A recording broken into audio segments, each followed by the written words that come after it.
Magandang araw sa inyong lahat, lalo na sa mga masisipag at mapagmahal nating mga magulang. Alam nyo, nandito tayo ngayon para sa isang napakahalagang talakayan, isang gabay na siguradong tutulong sa inyo. Hihimayin natin itong Bata Balik Eskwela or BBE campaign. Kasi aminin naman natin, kayo talaga yung susi eh. Kayo ang may hawak ng kinabukasan ng inyong mga anak. Kaya ang goal natin sa explainer na ito ay alamin kung paano ba tayo magiging mas matibay at mas epektibong kaagapay nila sa araw-araw nilang pag-aaral. Kaya ang unang malaking tanong, ano ba talaga itong Bata Balik Eskwela? Baka isipin nyo, isa lang yung titulo ng programa ng gobyerno. Pero hindi eh. Gusto kong isipin nyo, ano bang ibig sabihin nito kapag ginigising nyo yung mga bata tuwing umaga para pumasok? Literal na may malalim itong epekto sa pang-araw-araw niyang pamumuhay. Kumbaga, ito yung tulay para unti-unting matupad yung mga matatayog na pangarap ninyo para sa inyong pamilya. At ang maganda rito, hindi kayo nag-iisa. Ang inisyatibong ito ay may solidong suporta mula sa Bagong Pilipinas at syempre ng Pantawid Pamilyang Pilipino Program o 4Ps ng DSWD. Ibig sabihin lang yan, namumuhunan talaga ang pamahalaan para iangat ang pamumuhay nyo. Minsan kasi naiisip natin, naku, dagdag intindihin na naman ba ito? Pero teka, burahin natin yun sa isip natin. Hindi ito pabigat. Ginawa ito para maging partner ninyo sa pagpapalaki ng mga malulusog at matatalinong bata. Ngayon, para sa mga 4Ps beneficiaries natin, may tatlong simpleng kondisyon tayong kailangang tandaan. Una, kailangan pumasok ang mga bata sa eskwela nang hindi bababa sa 85% ng mga araw ng klase. Pangalawa, dapat regular kayong dumadalo sa mga Family Development Sessions o FDS. At pangatlo, yung regular na health check-up para sa mga buntis at maliliit na bata. Gusto kong i-highlight yung 85% attendance na yon. Isipin nyo na lang na parang nagbubuhos kayo ng semento para sa pundasyon ng isang bahay. Kung palaging kulang yung semento, di ba madaling guguho yung bahay? Ganun na ganun din sa edukasyon. Yung pagpasok nila araw-araw, yun mismo yung nagpapatibay sa kinabukasan nila. Kaya nga sobrang binabantayan itong attendance eh. Kapag madalas kasing umabsent ang bata, hindi naman agad ibig sabihin tamad sila. Iniisip agad ng programa na, uy, baka may pinagdadaanan yung pamilya na umahad lang sa pag-aaral. Baka kinukulang sa baon, may sakit, o baka naman binubuli pala sa school kaya nawawala ng gana. At mapapansin nyo yung mga maagang senyales niyan, FO, katulad ng madalas nilang ididadahilan na masakit ang tiyan o nahihilo tuwing umaga bago pumasok. Kaya yung pag-absent, senyales yan ang kailangan nyo ng tulong para maagapan yung problema. Hindi ito senyales para parusahan kayo. Kasi sa totoo lang, ang kampanyang ito ay puno ng malasakit.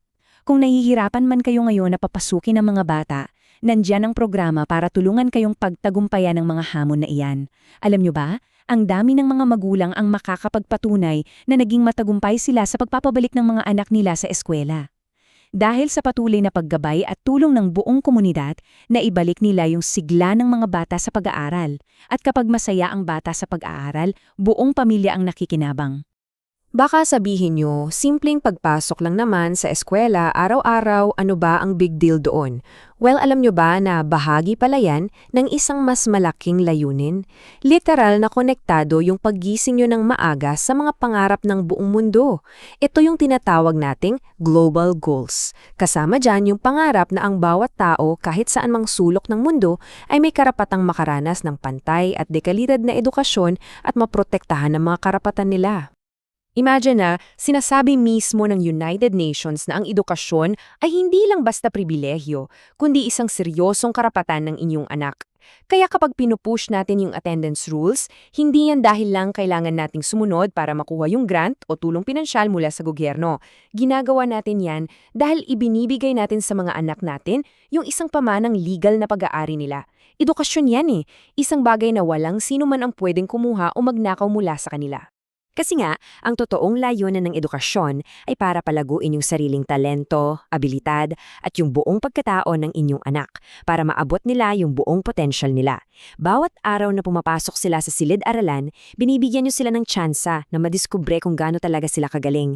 Baka magaling pala sila sa math, baka sa sining, o kaya sa simpleng pakikipagkapwa-tao.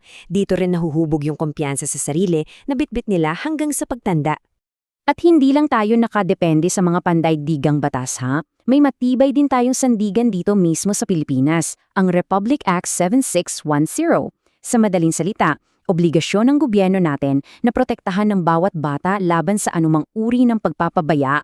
Katuwang nyo ang estado sa pagpapalaki ng inyong mga anak.